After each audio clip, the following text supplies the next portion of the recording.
BlomCast. Turning points in history. Wendepunkte in der Geschichte. Hello to the BlomCast, the podcast that deals with changing points in history. And today I'm really thrilled to have a very special guest, Michael Sandel, moral philosopher, an institution at Harvard, really, as is his course on justice, a course that has been heard by thousands of students and listened to by millions on YouTube. Michael, thank you for being my guest. Philip, it's a great pleasure to be with you. Michael, I sort of don't know where to start. You have recently released a book called Against Meritocracy, and that is a wonderful counterintuitive title. We've all learned to love merit and meritocracy. Now you say it's not an altogether good thing. I would like to talk to about so many things with you, but let's just start there. What's wrong with merit? On the face of it, merit is a good thing, as you suggest, Philip. If I need surgery, I want a well-qualified surgeon to perform it. I'm flying in an airplane. I want a well-qualified pilot at the controls. And yet merit, so I argue in the book, can become a kind of tyranny. And we can see this if we step back and look at how things have unfolded over the last 4 or 5 decades. The divide between winners and losers has been deepening, poisoning our politics, setting us apart. This has partly to do with widening inequalities of income and wealth. But it's not only that. I think it has also to do with the changing attitudes toward success that have accompanied the rising inequalities. Those who've landed on top have come to believe that their success is their own doing, the measure of their merit. Isn't that a wonderful thought? Well, I think it's not so wonderful. I mean, it's wonderful for those who land on top. It's gratifying. I can't resist telling you a little story. I've got a friend of a friend is a teacher at a very exclusive school. And one of his pupils, a 10-year-old girl, came up to him and said, "Mr. So-and-so, isn't it wonderful? My parents are buying me a pony for my birthday. And I've always really, really wanted a pony, and now I'm getting one." And the teacher thought, hello, this is a teachable moment. And he said to the little girl, well, that's just lovely. But can you imagine that there are also little girls who also really want a pony, and their parents can't buy them one?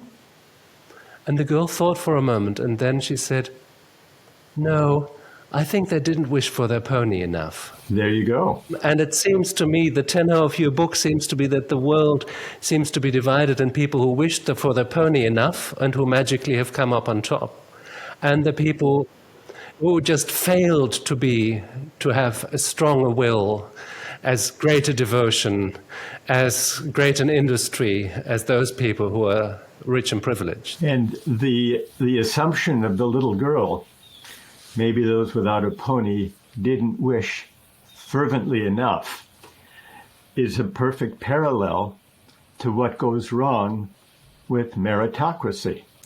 Because while it's comforting to believe, if I'm at the top, that that's a measure of my merit, that I've achieved that my success is my own doing, the implication is exactly as that little girl said. By implication, those at the bottom, those less fortunate, must deserve their fate as well.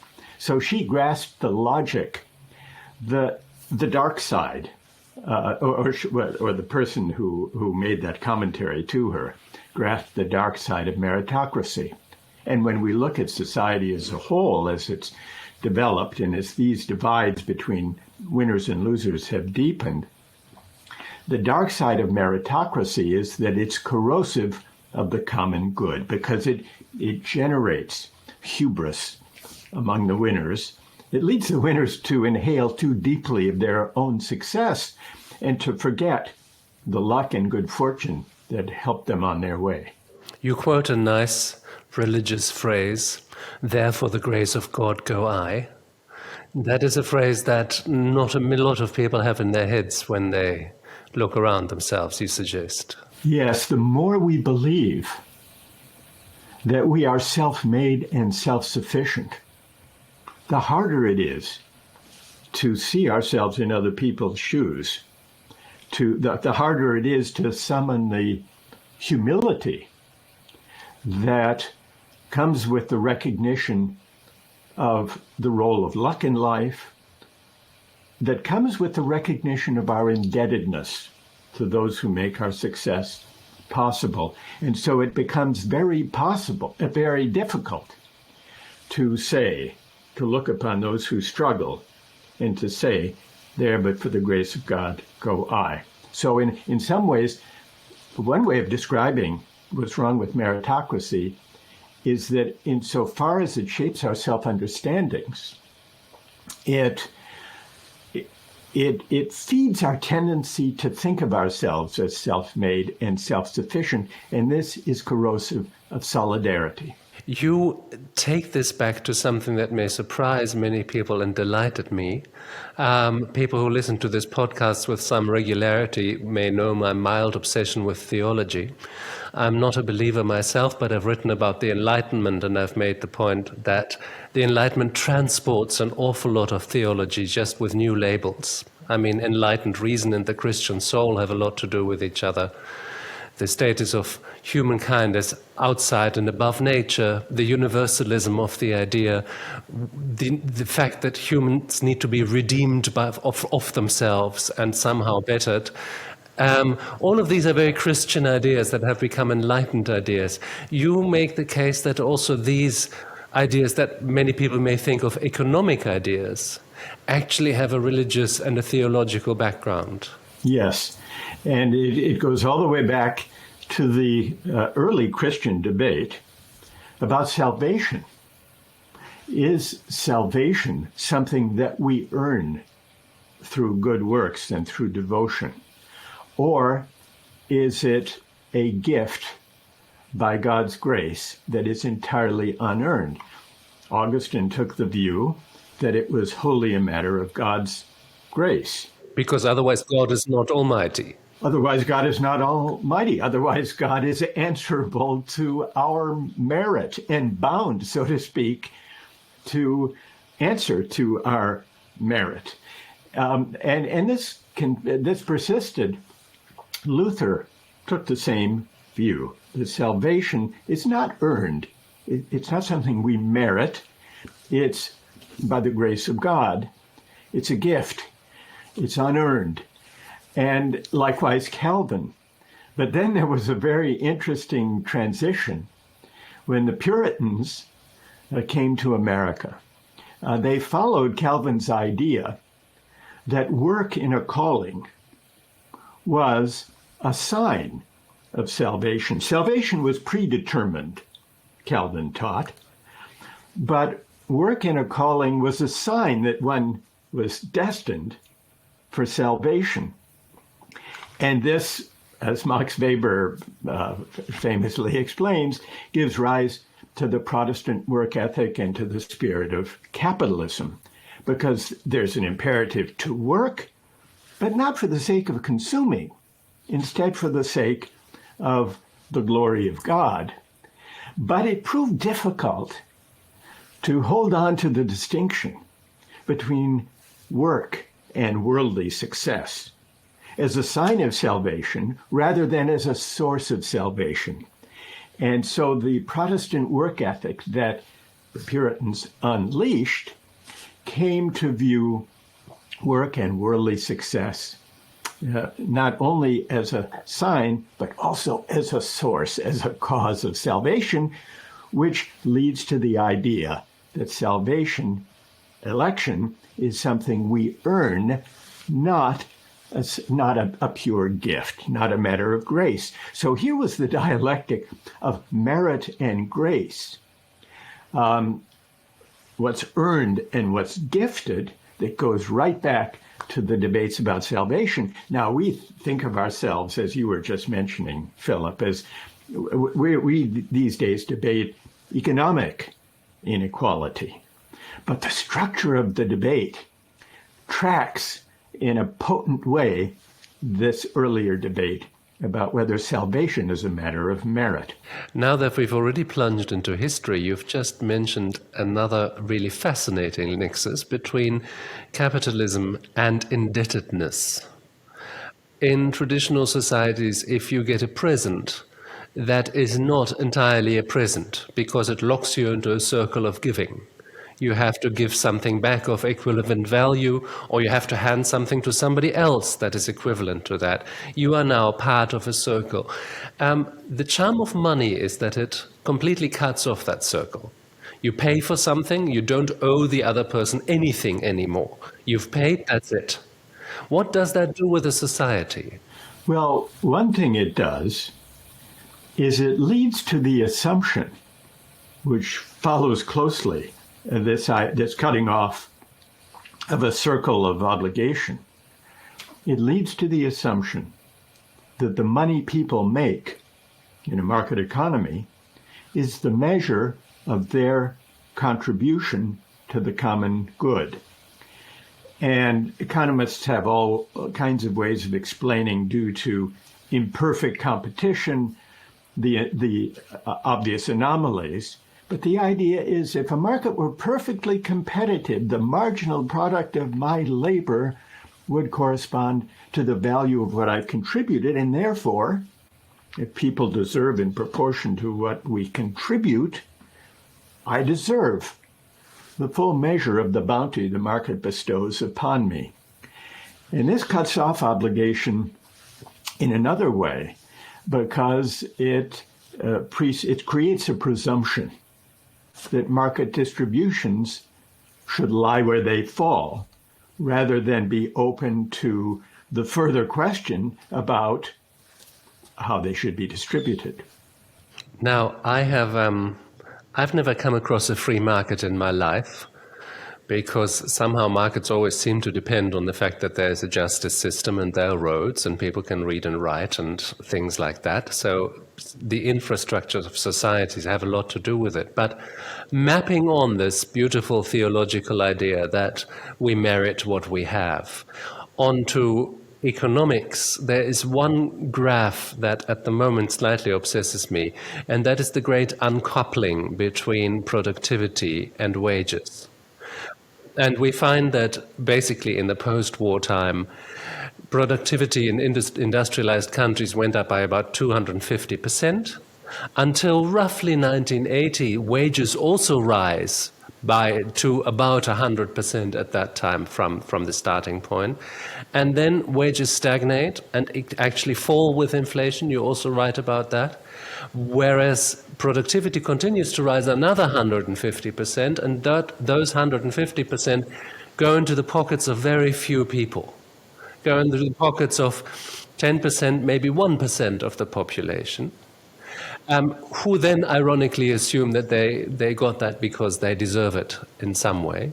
But it seems to me that our badly deregulated economy, democracies at the moment, and we see that also in Europe. There was a report today in The Guardian that by now almost 1/3 of all Europeans vote for anti-establishment and extreme parties. What does that uncoupling do with the sense of justice inside a population? I mean, building on what Thomas Piketty wrote about income from what you inherit and income from what you earn, and the fact that we develop more and more two-strata in our societies. What does that do to this feeling of fairness, and what does it do to democracies? What the uncoupling suggests, Philip, is that it isn't simply a matter of people who are wealthy inheriting great wealth. It's also the fact that labor markets have changed so that the benefits of the neoliberal version of globalization that was embraced and promoted really for the past 4 to 5 decades, those benefits flow to those at the very top, just as you suggest, including those who are working, who are performing jobs at the very top in finance, for example, or in consulting. CEO pay in the United States in the 1970s was around 30 times on average the pay of the average worker. And now it's around 360 times the pay of the average worker. The average CEO makes more in a day, or about the same in a day as the average worker makes in a year. So even within the labor market, there has been this decoupling.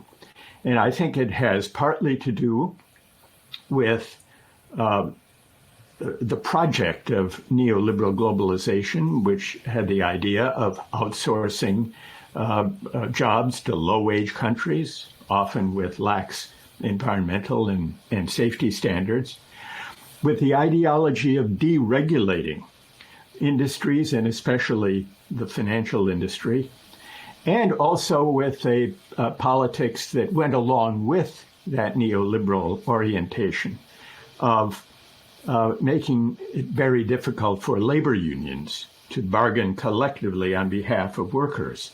So these were changes in politics and the economy that led to this decoupling.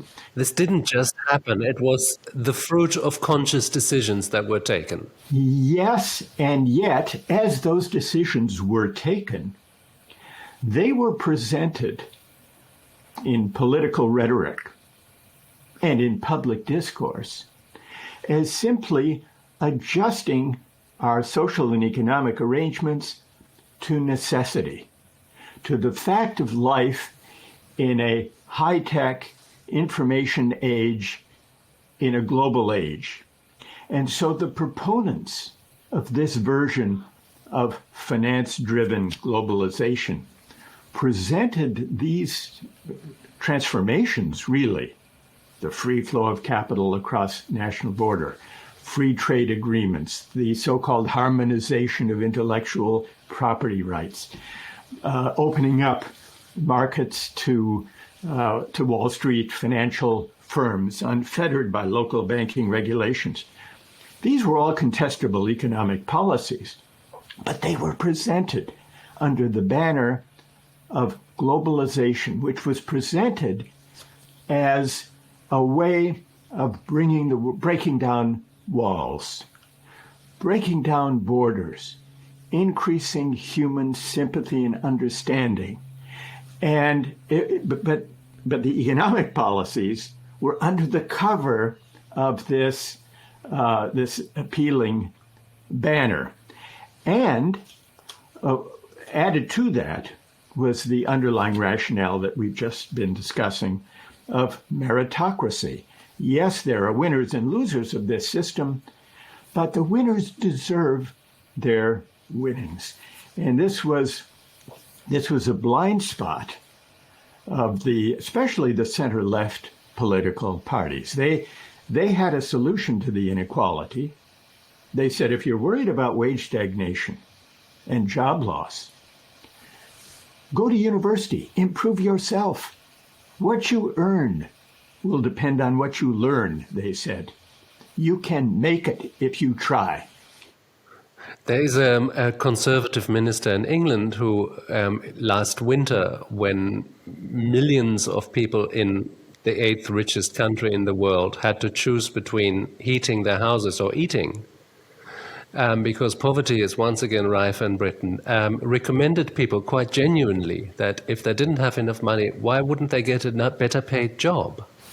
There you go. That was an ingenious solution to the problem. But there was a certain idealism, at least on the face of it, a surface idealism lying behind this bracing advice to working people.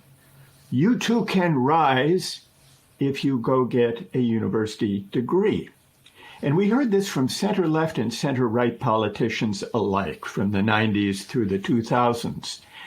They presented individual upward mobility through higher education as the primary response to inequality. That was their solution. But what they missed was the insult implicit in this bracing advice. And the insult was this: if you're struggling in the new economy and you don't have a university diploma, your failure must be your fault.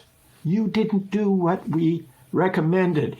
And so it deflected responsibility from the policymakers who embraced the neoliberal version of globalization and embraced deregulation and made life difficult for unions.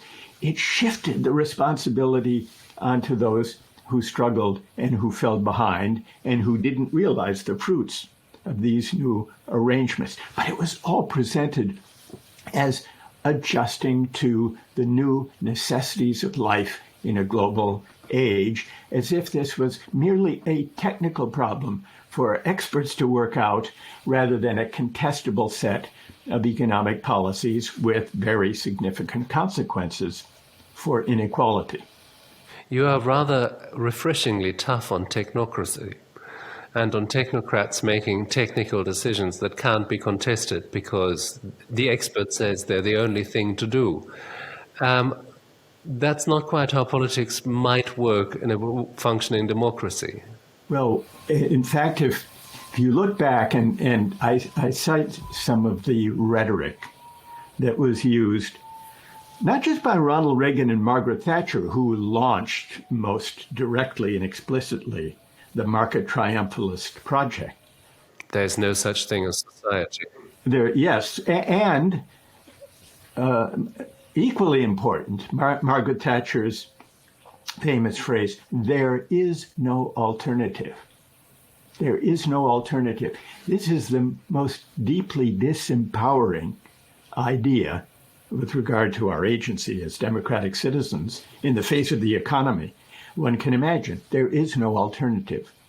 But it wasn't only Margaret Thatcher and Ronald Reagan who enunciated that way of thinking about politics, because even when they passed from the political scene and were replaced by center-left politicians and political parties, Bill Clinton in the United States, Tony Blair in Britain, Gerhard Schroeder in Germany, these center-left politicians and parties, they softened the harsh edges of the laissez-faire market faith of Reagan and Thatcher, but they didn't challenge its fundamental premise, the premise that markets and market mechanisms are the primary instruments for achieving the public good. More than that, Philip, they embraced the idea that with regard to market-based globalization, there is no alternative. Bill Clinton said, standing against globalization is like trying to prevent water from flowing downstream. Tony Blair said there are those who say we should stop and debate globalization. He said, you may as well debate whether autumn should follow summer. So they too, the center-left parties in the 90s and through the 2000s and 2010s till 2016, embraced not only the market faith, but also the idea that there is no alternative, that we have simply to adapt to the imperatives of a neoliberal version of globalization. And then there was a backlash. And the backlash came in 2016 when the sense of disempowerment and anger at elites looking down led to Brexit in Britain, led to the election of Donald Trump in the United States, and similar political movements in many European democracies. What a fantastic year. It always seems to me such a supreme irony that all these fixes that were sought actually were fixing something that had already been fixed. Because, I mean, in Europe, in Western Europe, we were living in social market economies that worked pretty well, that were socially quite dynamic. You could actually make it from a very modest background and become a professional and become very successful if you tried. That has gone also from our societies. They are no longer as flexible. They are much more prescriptive, if you want, socially. Where you're born is pretty much where you'll stay. You can also look at the public services that have been dismantled. I mean, Britain is a sort of poster child for that, but look at the German rail system that is completely dysfunctional from being the pride of the nation. A lot of things have been fixed really to their ruin. But what you've just mentioned now seems to me such a very potent thing in our politics today, namely the politics of humiliation. We found that perhaps first this phrase came into the discourse with Islamic terrorists, ironically, because people were saying the whole Islamic world is being humiliated by the West, and this is a backlash against Western arrogance. But we actually also have it in our societies. People do feel humiliated, and indeed, if you see their complete inability to close this gap out of their own power, they are humiliated. Yes. And the politics of humiliation arises, and it's important. People debate to what extent was the backlash an economic phenomenon, a protest against wage stagnation, at the fact that real wages didn't rise during the glory days of globalization. Median for the average worker did not rise in real terms, except for perhaps 1% over a 4 or 5 decade period, while those at the top gained a great deal. But the humiliation is not only about economic inequality. It's also about, it's a grievance that arises, actually a legitimate grievance, that arises from feeling looked down upon. So it's not just inequality of income, it's about inequality of social recognition and esteem. And this aspect of the backlash, that it arises from the politics of humiliation, I think we can only make sense of it if we look beyond the economic inequality to the attitudes towards success that accompanied and that rationalized the widening inequality, which takes us back to the tyranny of merit. And it takes us back to the insistence by elites that the workings of the market economy and the distribution of the fruits of globalization track merit, track what people deserve. Now, those of us who spend our days in the company of the credentialed can easily forget a simple fact. Most of our fellow citizens do not have a university degree. In the United States, nearly 2/3 do not, and the figure is similar in most Western democracies.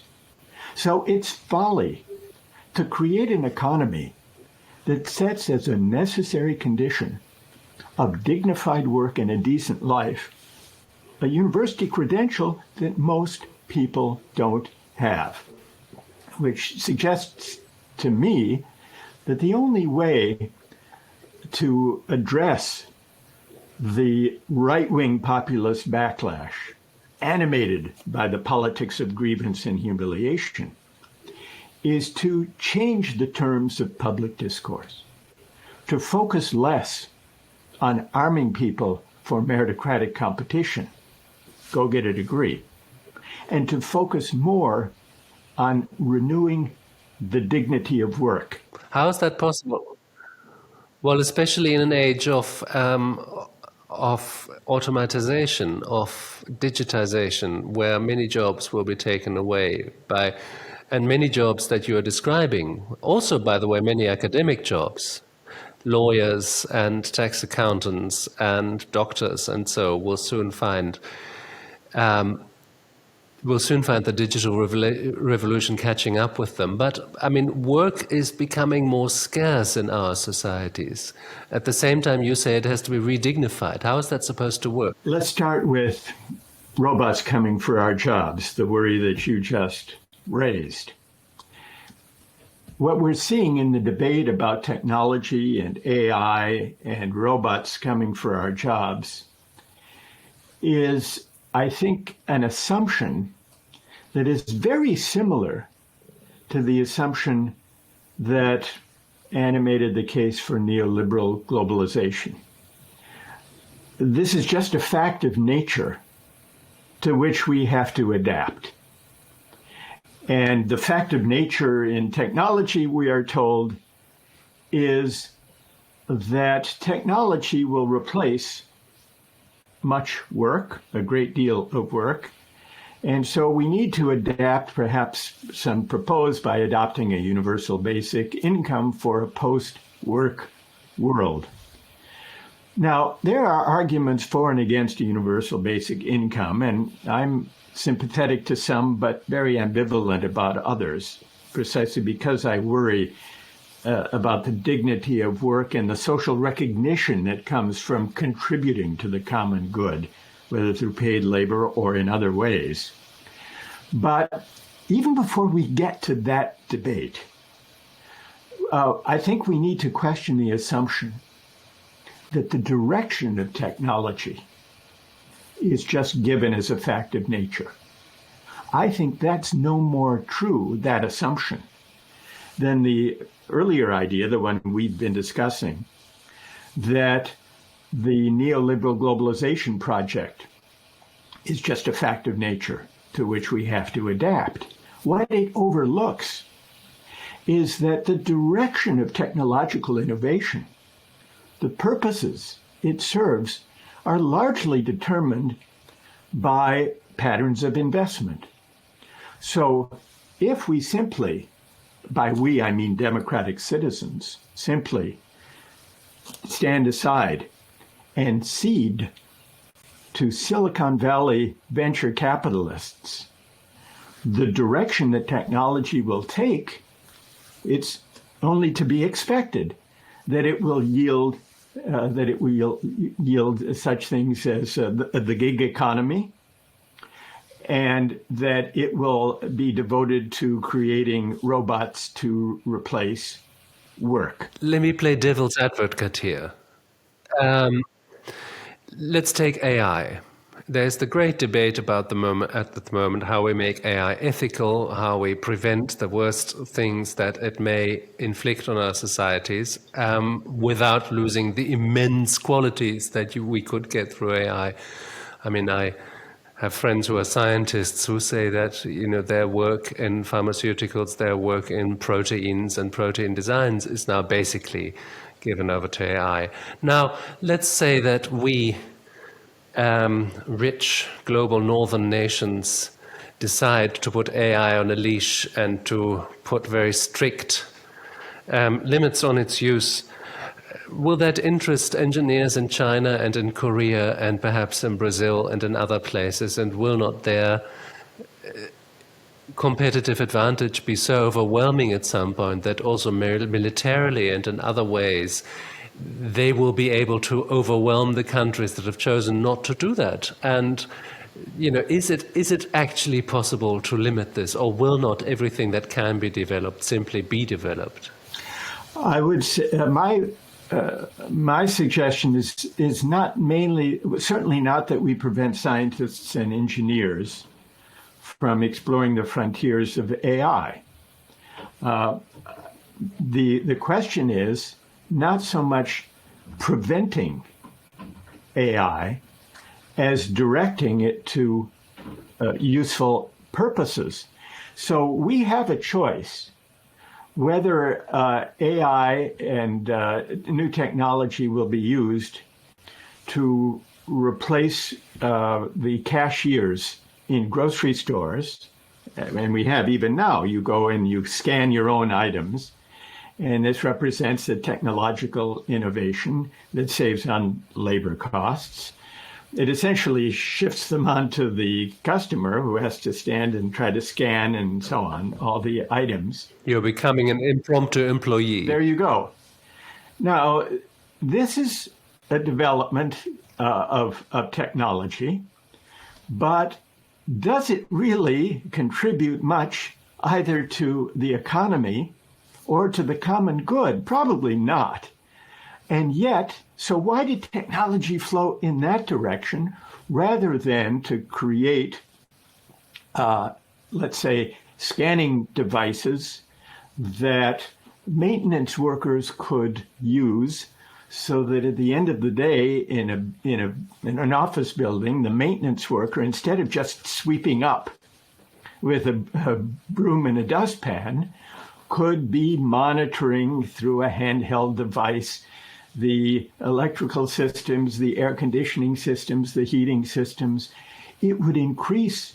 I mean, technology and scanning devices can be used to make us as shoppers scan our own goods, which actually doesn't contribute much, or it could be used to augment and increase the productivity of workers, including workers without college degrees. So this, I suggest, should be one test of the direction of how we can direct technology, not to ban AI, but to invest, and this might involve public investment rather than relying mainly on private investment in AI, to direct it to socially useful and productive activities rather than to activities that simply lower the bargaining power of workers without degrees. Let me give you one other example. I think you're skeptical of this, Philip. So take the example of pharmaceuticals, which you mentioned. I mean, pharmaceutical, we don't have a cure for malaria and sleeping sickness, but we do have a cure for erectile dysfunction. Now, is that just because the pharmaceutical innovation happened to discover the one but not the other? Or is it that we allowed by default the market demand in rich countries for Viagra to direct technological innovation in pharmaceuticals toward that problem rather than toward tropical diseases? The direction of technology is in large part up to us, and we've ceded it to Silicon Valley private investors, and they are directing it currently. It doesn't have to be that way.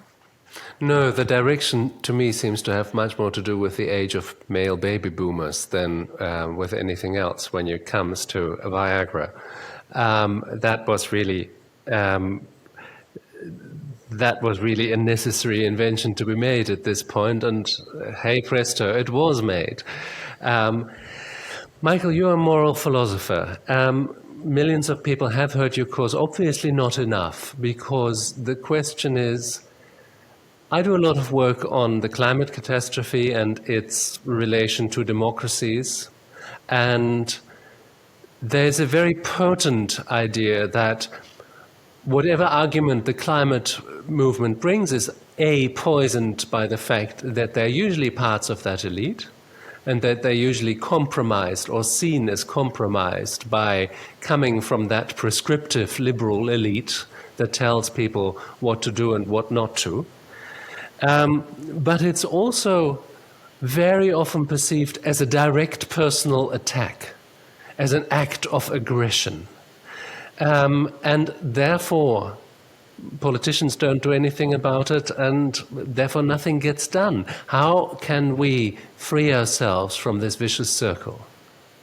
I think we have to begin by taking seriously the skepticism and the sometimes outright opposition of many working people, farmers, people who feel threatened by the ambitious plans presented by elites about how the transition to a green economy will take place. One way of dealing with that opposition, which has been the predominant way, has been to assume that working people, people without a college degree, people in farming communities, people who work in the fossil fuel industry, they're just not well educated about the science. And so we need to teach them really about the threat posed by climate change and carbon emissions unless we do something about it. And we need to give them all the information we assume that they lack. And we need to teach them. And sometimes the teaching shades into a kind of preaching. That was very much Obama's position, by the way. He said, if I could only sit down with every American family for half an hour, I could tell them, and they would understand, and they would follow. There you go. But this is reinforcing the problem that led to the backlash in the first place, or so I argue in the Tyranny of Merit. It's reinforcing the sense that a great many people have of elites looking down at them, and of technocratic elites presenting as necessary new arrangements for politics and for the economy with very little voice by ordinary people, with very little listening going on by the elites, those who govern, listening to those who consider this a threat. Now, this, it seems to me, is an understandable skepticism and resistance, and it can only be addressed by recognizing how for 4 to 5 decades, technocratic elites have failed. First of all, they've governed badly. We've discussed the growing inequality of the neoliberal version of capitalism that they insisted upon. And they insisted upon it, remember, by assuring all of us that the gains to the winners will be more than enough to offset the loss to the losers. This became a kind of mantra during the 90s and 2000s. And also the trickle-down effect, of course. Well, exactly. But the trickle-down didn't happen. And the compensation for those who lost out somehow never arrived, in part because the winners managed to use their winnings to commandeer the political institutions, regulatory agencies, electoral campaigns, and the like. But the advice of the technocratic experts and the smug assurances that everyone can gain from this version of market-driven globalization, that turned out not to be true. Then came the pandemic. This was the second moment, the climate change being the third. The second moment was the pandemic. And the people who were skeptical about closing down schools, let's say, were told, we're only following the science. Follow the science. You remember that slogan. This, too, was a kind of technocratic conceit. Follow us because we represent science. We know. But of course, well, science must inform decision of how to contend with a pandemic.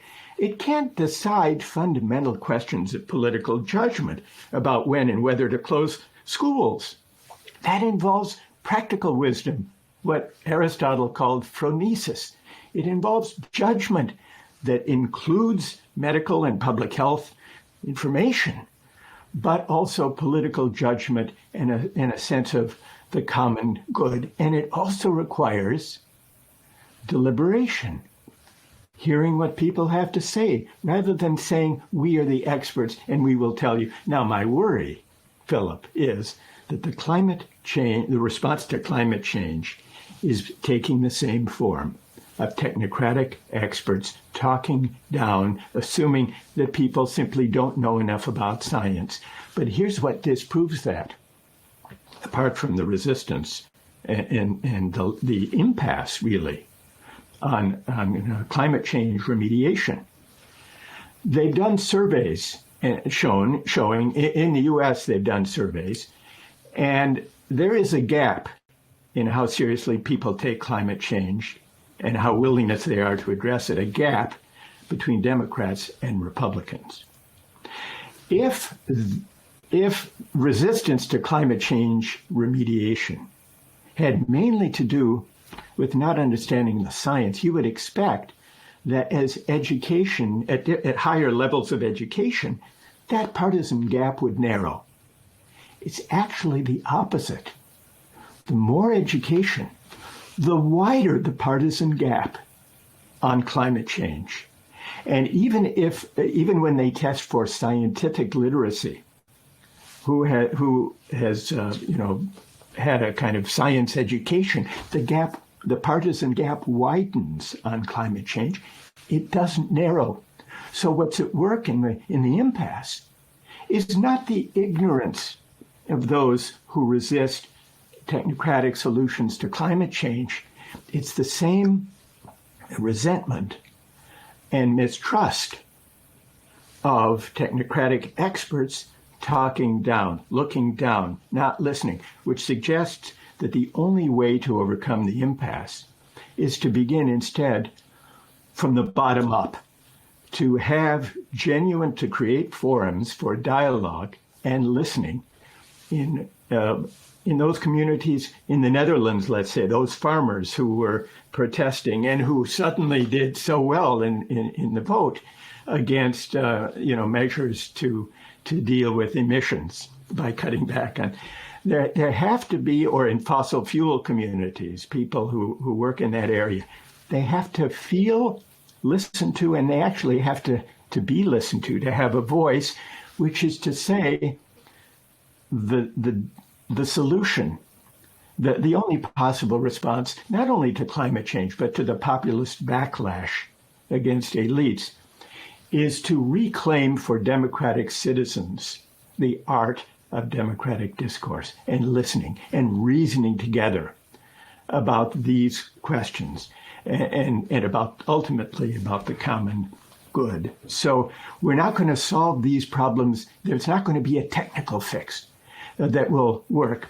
There has to be a repair and a renewal of democratic citizenship and deliberation itself. Michael, there would have been a ton of more questions I wanted to ask you, but this was the most beautiful closing word I can imagine. And so thank you very much for being my guest today, and I hope to see you very soon in Vienna at the Humanities Festival. Thank you for making the time, Michael Sandel, and we'll hopefully meet soon in person, but thank you for this.